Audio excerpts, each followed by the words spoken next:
Welcome to the third episode of the Tessa Talks To podcast, where we've been discussing what music means to you. This is the final episode of the first series, where we focused on health and recovery and the role that music has played in the recovery for our guests. Today I'm here with Ian Mok, and thank you very much for being here today. Thank you for having me.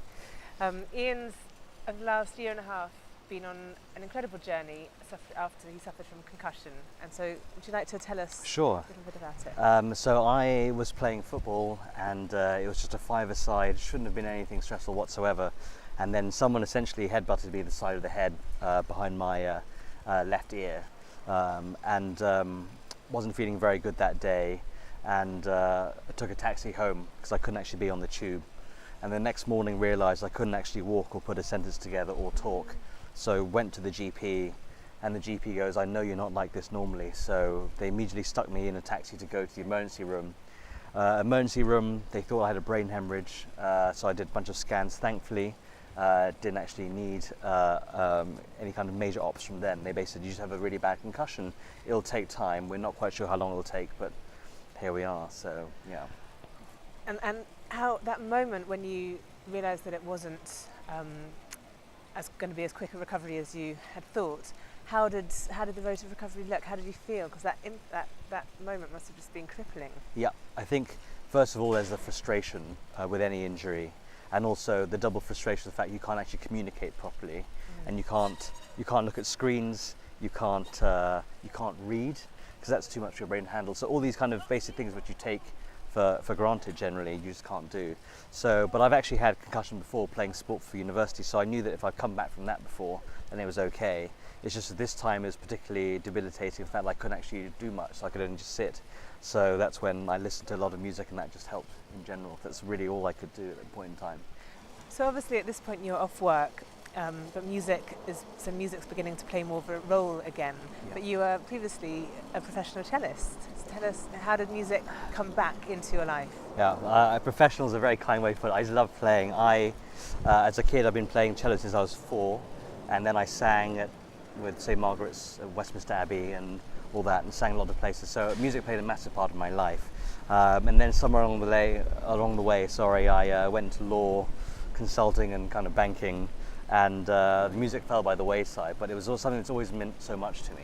So I think as part of my recovery, the good thing was I could still listen to music. The bad thing was I couldn't read, I couldn't look at screens, I couldn't do anything motor related, so I couldn't go for a walk, I couldn't sit up for too long.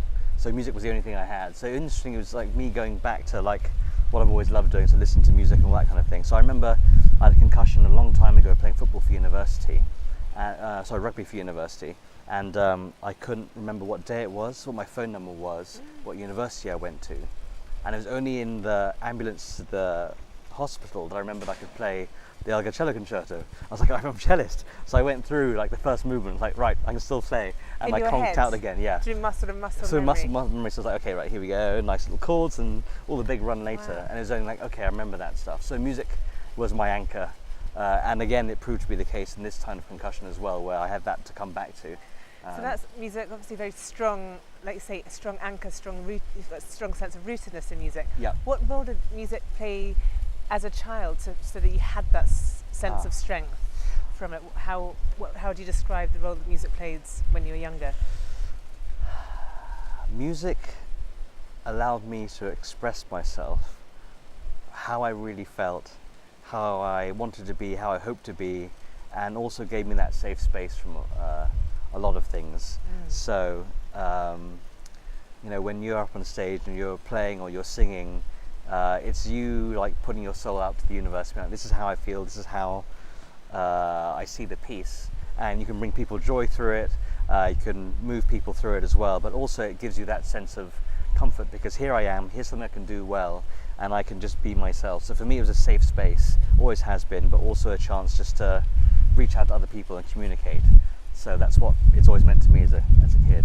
And that's what you came back to when you couldn't communicate sort of physically. Right. Music was therefore again a safe space, was it, for you to retreat to and be protected from? Because you probably, I imagine, having gone through what you what you went through, you needed an armour of protection That's around right. you, sort of emotionally and Yeah. physically. I think armour is a wonderful way to put it, because I think for me it was, I couldn't do much but listen for music, and then coming back to work, for example, work were very good about everything, and it's things when, like, I think going to the canteen, it was way too loud, and I'd get overrun, or going to a meeting and I just couldn't focus or concentrate, or looking at the screen I couldn't write.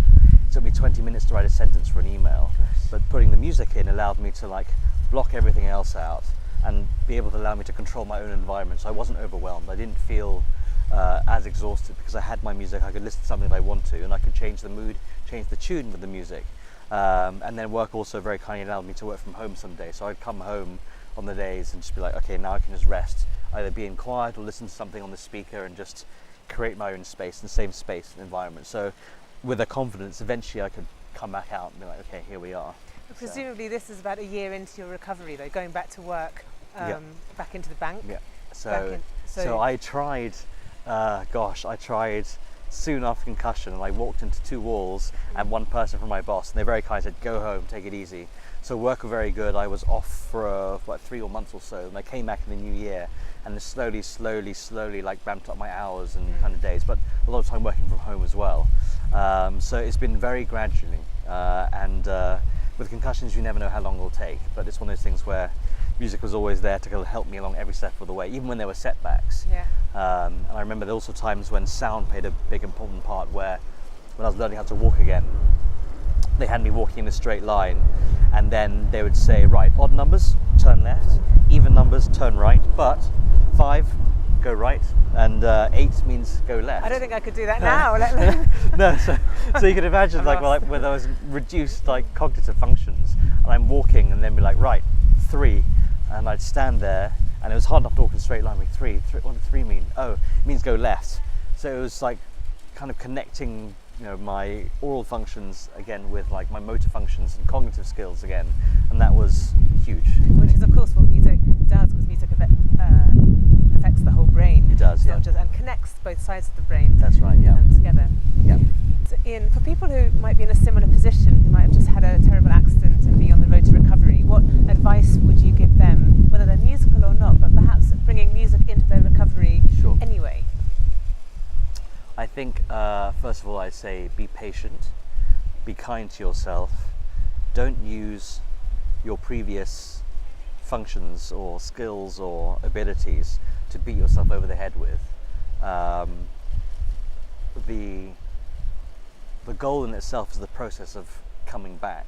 That's the reward. Every day you come back a little bit more to who you are. And I think with music, the wonderful thing is that it gives you that, for me, ever since I was a kid, it allowed me the chance to express myself. It allowed me, when everything else was failing, to actually still kind of feel like I was being me. Somewhere in there, in the jumble of words and the nausea and the dizziness and everything, it was still me. So to reconnect with yourself. Absolutely, as well, absolutely. So I think one of the things that helped was after a few months, when sitting up straight didn't cause me to be like ill, playing the cello again a little bit. I sound terrible, but like playing a little bit, like this is what I can do. This is something that resonates with me, and that helps. And then also I know that with other people, I think singing has really helped a lot. So to go, and it depends obviously your level of sensitivity with sound, but like singing really helps. You meet other people, you speak to other people, that social aspect of it. Because one of the hard things about recovery is that sometimes you feel very alone. You feel like you're in it by yourself, you've just got the doctors doing it, you've got family and everyone's supporting you, be like, you know, you can do it, you can come back. But then also when you're back with other people singing, doing something for yourself, and with music it's generally quite joyful when you sing or you play, then I think that's a really good way to keep the positive attitude up. And be part of a community. Exactly. And with social prescribing beginning to be rolled out, for example, GPs referring mothers with postnatal depression to join singing groups, what would your advice be for people? Because I think when you're emotionally very vulnerable, it can be overwhelming to suddenly join a community of singing. It's a very vulnerable activity to do. I would say that my advice, for what it's worth, and others have gone through much worse, I think with any illness, I think the hardest part is being alone. And if you're lucky to have, you know, a caring partner or a family, then that helps a long way. But the good thing about singing or being a choir is that you are not alone. You're with a bunch of people who everyone's pulling together the same goal, and no one's judging you. I think that's where some people's fear comes from when they sing in groups or play in groups. The fear of being judged. It's like, oh, I'm not good enough, or like, they might be better than me, or like, why happens if they don't like me? Or like, the thing is, like, with that, forget that, because you're really there for you. You do music for you and to bring joy, really. So if you're there and you're singing, you're having fun, that's what it's really about anyway, to have fun, to be part of that. So some people might be shocked, being like, oh gosh, there's a big choir, I don't know what to do, and the word choir might send them to, like, have the memories of being like in a school somewhere, like I had to go to assembly and sing. Big fear. Exactly, massive fear. But the thing is, actually, no, the whole point is that you can express yourself. It gives you a place to express yourself, an environment where everyone's supportive of that. If everyone's there to have fun, then go and do it. And then also, I think it's also having confidence in your ability as well. So if you've got no ability, that's fine too. Just have confidence in yourself and the fact that other people will be there to encourage you. I want you to do your best and just to be there as you wish to be. Exactly. Really. And I think that's what music is about, to express yourself, to be the best you can be, to give yourself every chance, to meet people, to make new connections, and just to live a much happier, kind of healthier life that is with others, and it's all positive. So yeah. And so Ian, what's the role of music going to be for you in the future? Where do you see music fitting into your life going forward? Yeah, no, I think it's one of those things when music taught me during this whole period that I had lost touch with an old friend, let's put it that way, and that I really missed that old friend, and it was time. So for me, it's like, well, I've been lucky enough to be asked to sing in a couple of choirs. I don't know why, because I was told I sound like a drain pipe, but I'd like to join a couple of choirs and sing again.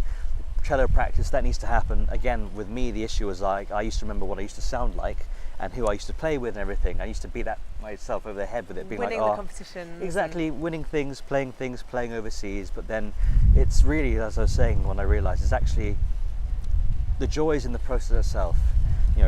Forget the yardstick of where it used to be. That doesn't help anyone whatsoever. The simple joy of sitting down now, playing your 20 minutes, half an hour, and like just the joy of improving, the joy of finding that joy again, being able to express yourself.